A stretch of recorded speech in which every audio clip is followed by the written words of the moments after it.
Well, Jerry and Francis, Thank you. I've seen the notes from the other therapists, and just hearing and knowing what you have been going through with the transition of the Patriots. This is not the normal day-to-day for them. This is different.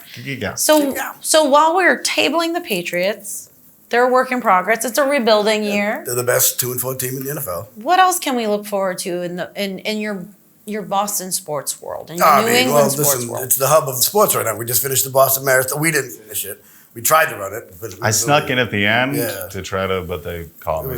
I try every year. A lot longer than we thought. A lot longer. It's so very long. And our Boston Red Sox are, hopefully going to be in the World Series very shortly. They're 1-1 against the Houston Astros. A bunch of fucking cheating sons of cheaters. So I have a note, just something to explore here. There's a history of cheating with the Patriots. Allegedly, yes. Allegedly. Your Honor. Falsely, allegedly. And I also read that there's a coach for the Red Sox, and again, not a baseball fan, that also has a history of cheating. Allegedly, sure. There we go. Yeah. Some people call it cheating. Some people call it, absolutely cheating. So, whatever you want to call it, you call it. I call it foresight. I call it the past, is what I call it, Doctor. I stole the traffic signal in our town one time because I was tired of sitting there waiting around. And it was very bright, though. You could only see it through the window. It was very brighter than normal. Yeah. And very few people died. So I think stealing. Sometimes you need to steal. Fine. Yeah. And that's what our coach did in his former occupation. And he was probably being strong-armed. There was probably somebody being like, "You do this, you beautiful son of a bitch." Yeah. Sure. Mr. Corey's like, "All right, I got a bat to my head. I'm going to do it."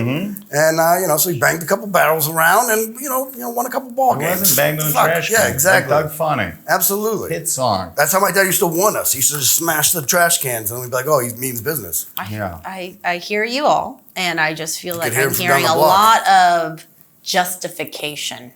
Yeah, thank you. But you shouldn't have to justify these actions. These are wrong actions. How do you separate the game from the deplorable actions of the coaches? He paid his dues. He stepped away from the game for a considerable amount of time. Stepped away to spend time with his family. We all make mistakes, Doctor. You know? That is true. We've all stolen multiple tires in our day. We've stolen tires. On and on, off the clock. So, you move on, you grow as a tire guy, and you move on to what are you going to do? Rotate another day, as we say. You get a job at Arby's for a day, you steal pockets full of the cheese. We could go to better beef places than Arby's, but yes. But I'm just saying, a shithole. Get a job at a shithole. You don't realize steal something, move along. That the cheese is going to leak and show through your pants. So these are I mistakes. am seeing a little drippage right now. Yeah, well, you don't constantly steal cheese. No, you don't understand that if it's a liquidy cheese, it's going to seep through the pants. He only eats liquidy cheeses. That's the fucking catch. Only this is liquidy the whole cheese. thing we've been discussing, Doctor. And I guess I'm lactose intolerant, but I don't believe in intolerance.